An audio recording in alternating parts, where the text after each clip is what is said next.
Pada pagi hari tanggal 16 Juni 2005, seorang petugas kebersihan berusia 27 tahun bernama Murugan Kaniapan menemukan sesuatu yang mengerikan di sepanjang tepi Sungai Kalang. Dia menemukan sebuah kotak karton coklat basah yang disegel dengan selotip. Bermaksud untuk membuangnya, Murugan mendekati kotak itu, tetapi ternyata terlalu rusak oleh air. Ketika dia mengangkatnya, kotak itu hancur bagian bawahnya, menampakkan bungkusan hijau di dalamnya. Yang membuatnya ngeri, bungkusan itu berisi bagian tubuh wanita yang terpotong rapi di bagian panggul dan sendi lutut. Melihat dari kondisi bagian tubuh tersebut, sepertinya wanita itu baru saja meninggal. Murugan segera menghubungi polisi untuk melaporkan temuannya itu. Menurutnya tidak ada darah ataupun bau dan tulang lutut yang terbuka tampak berwarna putih. Polisi kemudian menyisir sekitar sungai dalam radius 2 km, mencari bagian tubuh lainnya dan berharap mendapatkan petunjuk tentang apa yang mungkin telah terjadi. Segera sekitar 200 meter dari lokasi penemuan awal, mereka menemukan kotak printer berwarna merah putih yang berisi bagian atas tubuh wanita dengan lengan dan tangan yang sudah diamputasi. Bagian tubuh ini dibungkus dengan kantong plastik dan beberapa halaman yang diambil dari terbitan lama surat kabar lokal berbahasa Mandarin. Kemudian kedua bagian tubuh yang ditemukan itu diperiksa, dan hasilnya menunjukkan bahwa potongan-potongan itu adalah milik orang yang sama. Ahli forensik berhasil mengumpulkan sidik jari korban, dan setelah dilakukan pemeriksaan database, polisi menemukan kecocokan.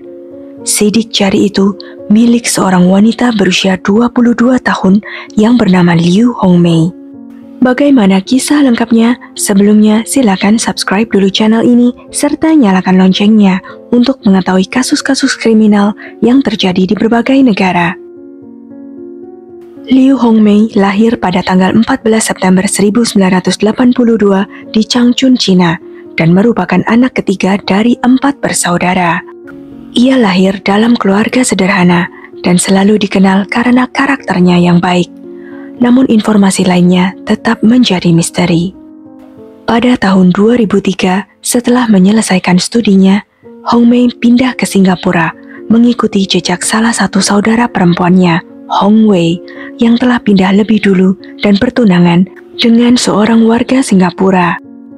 Hongmei berniat untuk mencari pekerjaan yang mapan, yang akan dapat membantu meningkatkan kondisi ekonomi kehidupannya. Dia berhasil mendapatkan pekerjaan di Agere System Singapore sebagai seorang operator produksi. Ingin mengembangkan diri dan menstabilkan situasi keuangannya, Hongmei mendaftar di kelas malam bahasa Inggris karena dia berencana untuk studi lagi di Universitas Politeknik setempat dan mendapatkan gelar di bidang pariwisata.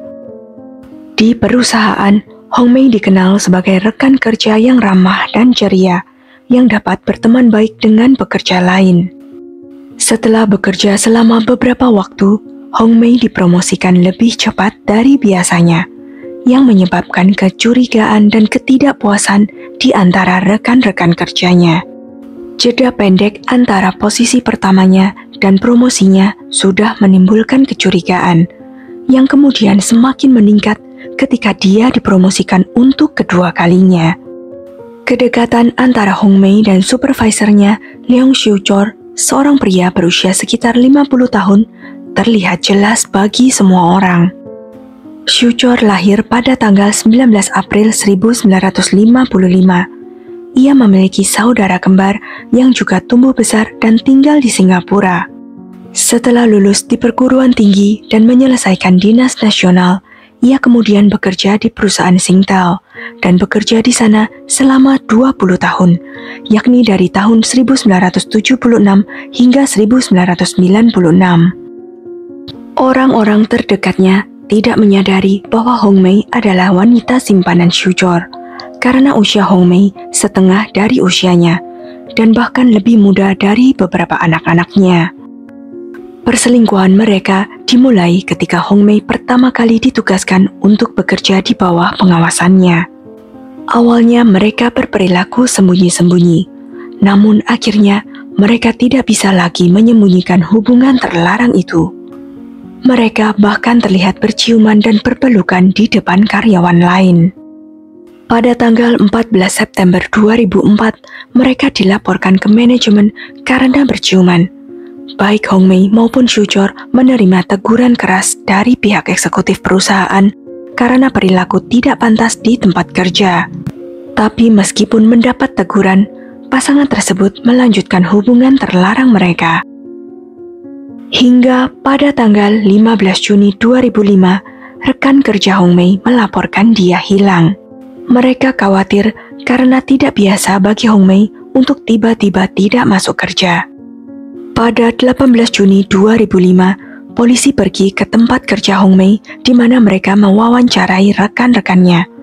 Mereka memberitahu penyelidik tentang perselingkuhan wanita itu dengan supervisornya yang usianya 2 kali dirinya. Polisi memutuskan untuk menginterogasi Leong Shu Chor. Pada saat itu, penyidik tidak memberitahu dia bahwa mayat Hong Mei telah ditemukan. Namun Inspektur Roy Lim memperhatikan bahwa Shu Chor bertingkah mencurigakan. Dia menyangkal adanya hubungan apapun dengan Hong Mei dan tangannya terlihat gemetar. Inspektur itu bahkan melihat adanya luka kecil di jari pria itu. Akibatnya, Shu Chor dibawa ke kantor polisi untuk diinterogasi lebih lanjut. 9 jam setelah diinterogasi, Leong Shu Chor mengaku kepada polisi bahwa dia telah membunuh Hong Mei, mengklaim bahwa hal itu dilakukan sebagai bagian dari perjanjian kekasih untuk mati bersama. Namun Shu Chor mengakui bahwa kemudian dia tidak memiliki keberanian untuk mengakhiri hidupnya sendiri. Shu Chor mengaku telah menjalin hubungan romantis dengan Hong Mei selama setahun. Ahli patologi forensik yang melakukan otopsi pada bagian tubuh gadis tersebut, Dr. Teo Eng Sui, tidak dapat menentukan penyebab kematiannya karena tidak ditemukan luka pertahanan pada tubuh korban. Apalagi saat itu kepala, lengan, dan kakinya masih hilang, yang juga mempersulit pemeriksaan penyebab kematiannya. Dr. Teo juga menegaskan bahwa tidak ada kekerasan seksual karena tidak ditemukan DNA pada usapan yang diambil dari area genital.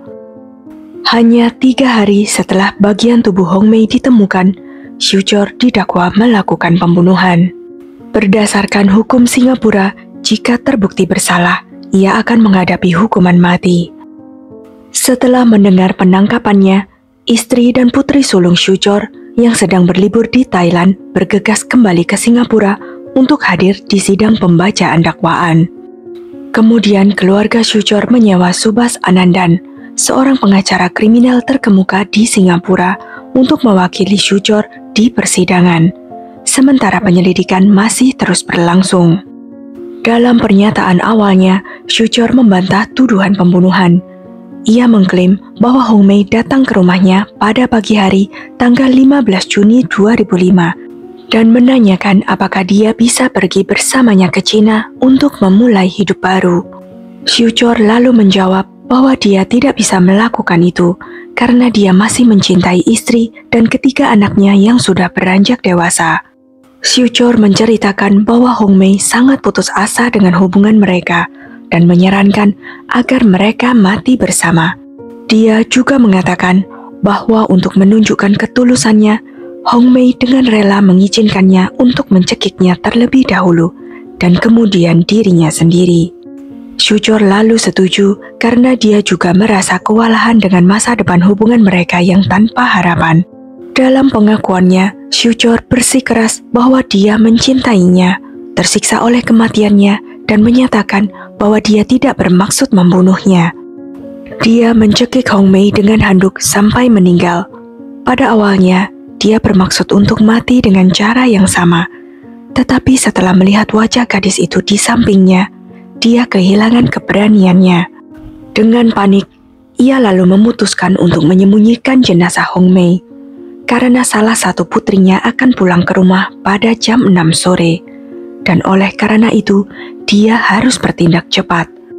Dengan menggunakan pisau daging dan palu karet, ia memotong mayat itu menjadi 7 bagian dan memisahkan tulang-tulangnya. Dia mengemas potongan-potongan itu ke dalam kantong plastik yang kemudian dia bagi ke 5 kotak kardus. Setelah itu, dia membersihkan kamar mandi dan merapikannya. Kemudian ia mengambil sepeda putranya untuk membuang sepatu, kaki, dan barang-barang korban. Setelah itu, ia bergegas pulang ke rumah untuk membuang potongan-potongan bagian tubuh yang lain di tepi Sungai Kalang dan lokasi lain. Setelah berhasil menyingkirkan semua barang bukti, Syuchor kembali ke rumah pada pukul 5 sore untuk membersihkan pisau daging dan bersiap untuk pergi ke shift malamnya pada pukul 7 malam. Namun penyelidikan polisi selanjutnya mengungkapkan detail yang tampaknya tidak sesuai dengan klaim Syuchor tentang perjanjian bunuh diri bersama. Penyelidik menemukan bahwa 2 hari sebelum kematiannya, Hongmei telah melaporkan kepada polisi tentang pencurian kartu banknya dan penarikan tidak sah dari rekeningnya di berbagai lokasi di Singapura dengan total sekitar 2.000 Singapura dolar atau sekitar 23 juta rupiah. Polisi memeriksa rekaman kamera CCTV dari ATM tempat uang itu ditarik. Di semua rekaman terlihat seorang pria kurus yang mengenakan topi dan kaos hoodie, dan penyelidik mencurigai itu adalah Leong Syuchor. Mereka kemudian berspekulasi bahwa motif pembunuhan Hongmei mungkin terkait dengan pencurian uangnya. Di suatu titik, penyelidikan polisi menjadi rumit sesaat karena ternyata Syuchor mempunyai saudara kembar identik yang juga tinggal di Singapura. Ahli patologi forensik menyatakan bahwa jika saudara kembar identik terlibat dalam kasus pembunuhan, akan sulit untuk menentukan siapa pembunuh sebenarnya, karena mereka memiliki DNA yang sama. Untungnya kebingungan ini segera teratasi, karena saudara kembar Syuchor memiliki alibi yang tidak dapat disangkal pada hari kejahatan tersebut terjadi. Sehingga orang yang terlihat menarik uang di ATM tidak mungkin siapapun selain Syuchor. Setelah mengetahui pencurian tersebut, terdakwa menyatakan bahwa itu adalah lelucon antara dia dan Hongmei, dan menegaskan bahwa dia telah mengembalikan uang itu kepadanya. Namun polisi tidak dapat menemukan bukti apapun di rumah mereka berdua untuk mendukung klaimnya. Selain itu, polisi mengetahui bahwa Hongmei sedang melanjutkan studi dan sangat ingin menjadi pengiring pengantin di pernikahan saudara perempuannya. Terlebih lagi, Hongmei baru-baru ini mendaftar agensi kencan untuk mencari calon pacar, menyadari bahwa hubungannya dengan Syuchor tidak akan berkembang. Sikap optimis gadis itu di hari-hari terakhir hidupnya akhirnya membubarkan argumen Syuchor tentang perjanjian sepasang kekasih untuk mati bersama. Kepolisian Singapura terus mencari sisa-sisa tubuh Hongmei yang belum ditemukan. Satuan tugas polisi khusus yang terdiri dari 30 orang menyisir tepian dan semak-semak di sekitar Sungai Kalang. Pencarian juga meluas ke Sungai Singapura. Akhirnya, polisi pergi ke tempat pembakaran di Tuas untuk mencari sisa bagian tubuh, karena semua limbah dari Sungai Singapura dikirim ke tempat pembakaran itu. Setelah 10 jam, polisi menemukan kepala dan kaki yang membusuk dibungkus koran dan dimasukkan ke dalam tas kuning. Meskipun kepala tersebut telah membusuk untuk dikenali, Dr. Theo mengkonfirmasi bahwa benar itu milik Hongmei. Namun, sisa potongan kaki yang lain tidak pernah ditemukan. Pada 18 Juni 2005, setelah dituduh melakukan pembunuhan, Leong Syuchor dibawa ke rumahnya di mana dia melakukan kejahatan tersebut untuk melakukan reka ulang TKP. 10 hari setelah penangkapannya, Syuchor akhirnya menyerah karena tekanan yang sangat besar. Dia menarik kembali pernyataan awalnya dan mengatakan kepada polisi seluruh kebenarannya.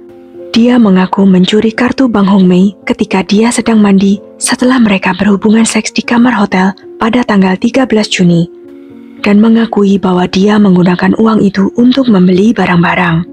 Dia takut Hongmei akan mengenalinya dari rekaman kamera CCTV dan mengira jika dia ditangkap dan dihukum karena pencurian, keluarga dan kenalannya juga akan mengetahui tentang perselingkuhan yang dia lakukan. Syuchor juga beresiko kehilangan pekerjaan, reputasinya, dan rasa hormat dari keluarga dan teman-temannya. Karena kekhawatiran itulah, Dia kemudian mengajak Hong Mei ke rumahnya pada pagi hari tanggal 15 Juni dan mencekiknya. Ironisnya, semua yang dia takuti dan malu jika ketahuan akhirnya terjadi, tetapi dengan konsekuensi yang jauh lebih besar daripada pencurian $2.000 dan selingkuh. Pada tanggal 3 Mei 2006, hampir 11 bulan setelah penangkapannya, Leong Soo-chor yang berusia 51 tahun pertama kali muncul di pengadilan dengan tuduhan pembunuhan atas Liu Hongmei. Setelah jaksa menyampaikan kasusnya, tiba-tiba Soo-chor mengubah pengakuannya. Dia mempertanyakan keabsahan pengakuannya dengan mengatakan bahwa Inspektur Roy telah membujuknya untuk menulis pernyataan yang memberatkan dirinya sendiri. Hakim kemudian memutuskan bahwa pengakuan terdakwa dapat diterima. Setelah kemunduran ini, Soo-chor bersikeras kembali ke versi awal cerita yang menyatakan bahwa kematian Hongmei adalah akibat dari kesepakatan untuk mati bersama. Dia mengatakan bahwa wanita itu dengan sukarela membiarkan dirinya dicekik untuk membuktikan ketulusan dan cintanya kepadanya. Alasan Soo-chor bersikeras pada versi ini adalah karena dia ingin dihukum karena pembunuhan biasa, yang bisa mendapatkan hukuman maksimal penjara seumur hidup dan bebas dari hukuman mati.